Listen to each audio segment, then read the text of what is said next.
Right, today we are testing the underwater capabilities of both these cameras. So we have the GoPro Hero 11 right here, and we have the Action 3 right here. We're going to take them underwater so you can see what they look like, and then we're going to see what they sound like when they come back up from underwater. So let's try this out. This is me, by the way. And yeah, we are in Borrego Springs, by the way. It's an absolutely beautiful place. Looks like this. Just Southern California. Right, 1, 2, 3.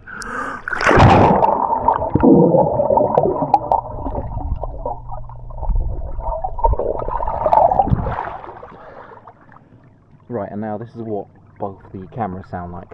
So the GoPro has a little hatch where the water runs out from. I don't know if that's done anything. And the Action 3 sounds like this. So that is exactly what the audio sounds like when they come out from underwater. Today we're going to compare the DJI Action 3 and the GoPro Hero 11. I have been buying GoPro Heroes since the GoPro Hero 1.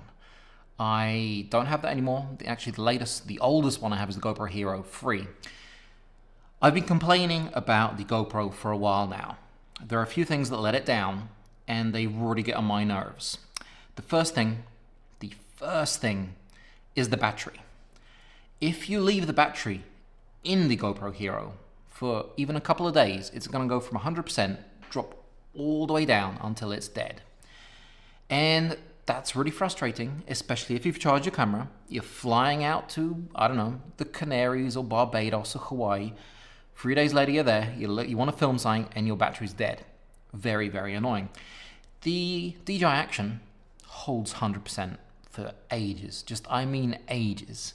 It really does. Now, DJI did reach out for me to make this video, but I'm being honest, and you will see in this video comparisons between the Hero and the Action 3.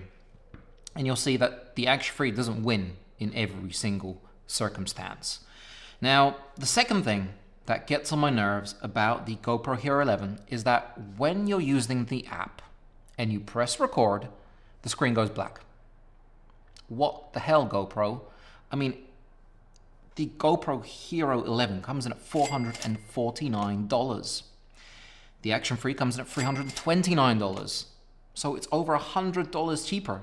But you press record and you can see what you're filming. So if I'm doing a time lapse, if I'm filming and I've got it attached to the front bonnet of the car, I can see what I'm filming even when it's recording. The GoPro, completely black. You're filming blind.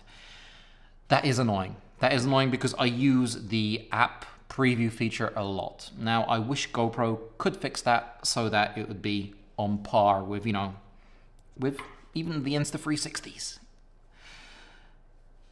The Action 3 has one thing missing that the GoPro has. Now, it comes in useful, and that is 360-degree horizon leveling. The GoPro has it. So you can basically turn a camera around and around and around, and the GoPro is going to keep the horizon straight. That's impressive. The Action 3 doesn't have that, but I'm sure it will, or they'll have it in the next version, or whatever. But it's something that, DJI can stick in there. I'm sure they can. 5.3K, 4K. It's got a little bit more resolution, a little bit more. But I mean, I don't really notice it. I don't really care much about the 5.3K. They both have fantastic stabilization. Fantastic stabilization. It's got Rocksteady Plus with the latest firmware update. And the GoPro has, it's crazy. It's the reason why you don't need a gimbal for these. I get asked questions, Phil, do I need a gimbal? No. Unless you're filming at nighttime. Both of these suck at stabilization when the sun goes down.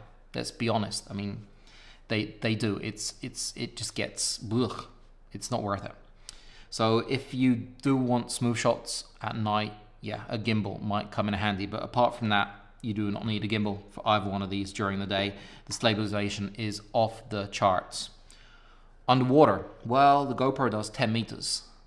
The Action 3 does 16 meters. So you can go down to 16 meters without a cage or anything, and the Action 3 can handle it. What do they look like or sound like underwater? Can you scream underwater and hear it? I'll try and scream underwater.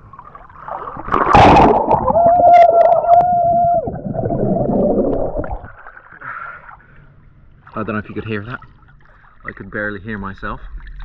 So that is what they sound like underwater. By the way, this water is so warm. So no one can hear you scream in space, but they can hear you scream underwater.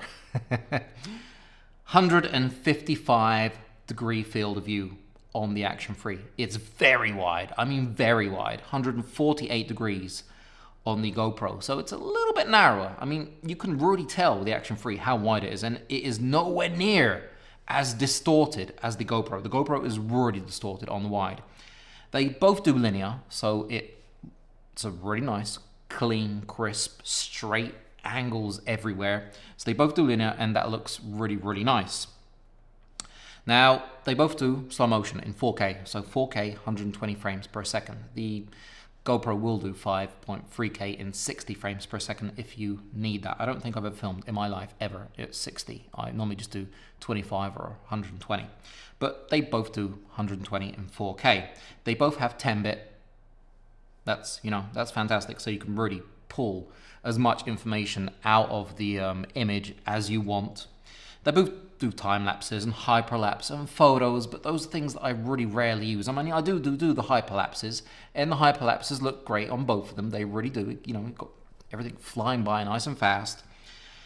And they both have quick on, so if you press the record button, they're going to turn on and record. Now, the Action 3 is a lot faster.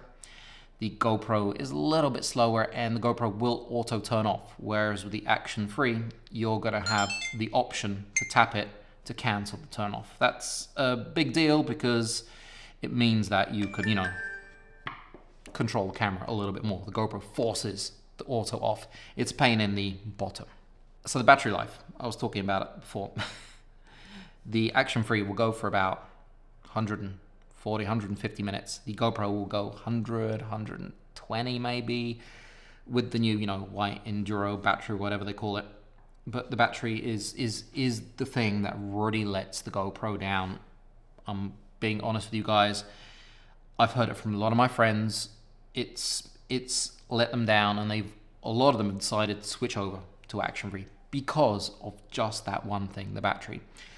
I use the Action 3 because, like I said, I use the app a lot. I use the app where I can turn it on and it records and I can see what I'm doing. That's very important for me. Now, you can also get a case for the actual battery. So you get a nice case and you can charge free, with the Action 3. And it has PD charging, so you can get to 80% in 18 minutes. Boom! I went to charge my GoPro with the same charger and it didn't budge because it has no PD charging. So 2 to 3 hours your GoPro battery will be charged and all the action will be over by then. That's weird that it doesn't accept PD charging. I mean, GoPro, why are you all the way back there and DJI is all the way in front? That's weird. When it comes to the screens, well, there's another little surprise here. They're both touch at the back, but at the front, only one of them is touch, which comes in really, really handy if you're filming, you're vlogging a lot. Guess which one? Action 3. They both have removable lenses, so if you scratch the lens, you can remove it, because GoPro did a stupid thing with the Hero 8 where you couldn't remove the lens. I mean, who was thinking or not thinking? But yeah, both of these lenses are removable, so you can put on NDs, you can change the UV if it gets scratched, whatever, you can do it. The GoPro is still using the GoPro feet, whereas the Action 3 is using magnetic feet, which is great because you basically just put it on and it clicks in and it's secure. If you're using the cage, you can actually take it off and put it on vertically. So that's really great.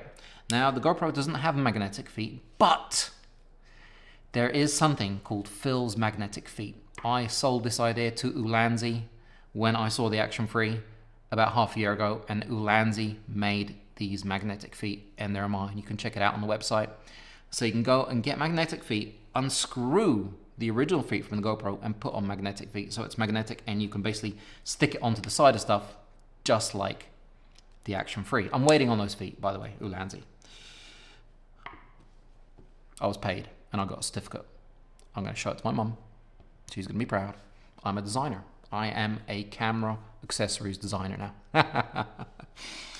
So, all in all, if I was in your shoes and I had to choose one of these cameras, forget that DJI has asked me to make this video, because I'm being 100% honest in everything I'm saying here. I'm not paid. The Action 3 is the one I'll go with. I know that the GoPro, in some circumstances, may look a little bit sharper, even over-sharpened, which is a bad thing. But it lacks two very important things for me. So, being able to see what's happening on the smartphone when I'm filming, because a lot of time I do like attaching it to the car. And the fact that the battery just lasts and lasts and lasts, and I'm never surprised when I get to the Action 3 and find the battery dead. It's always 100, and I did leave it for a month because I got two of them without charging, and it was at 98%. The GoPro was dead. Long dead. So, yeah. That's what I honestly think about the GoPro Hero 11 and the DJI Action 3. If you have any questions at all, don't hesitate to drop them down below. I will get back to you with any information that I have accumulated in my brain. If you haven't, liked my film and it did help you, give it a like. If you haven't subscribed, make sure you do. And, ring that bell. Yeah. Both great cameras. And I'm sure the Hero 11 and the Action 4 are just going to blow our minds, just like artificial intelligence is doing right now. Right, we just walked up a really big hill, and this is the sound test. So at the moment you can hear my voice on the GoPro Hero 11. It's a little bit windy, so I don't know how it's doing. And now you can hear my voice on the DJI Action 3. Both have wind reduction on, as it is, like I just said, pretty windy. And we're at a fantastic place today called Zabriskie Point in Death Valley. You can see that the Action 3 is a little bit wider. There's a ton of people here, by the way. But check this place out. And this is what my voice sounds like from the back of the GoPro. And this is what my voice sounds like from the back of the Action 3. So yeah, there is definitely a little bit of difference in the audio.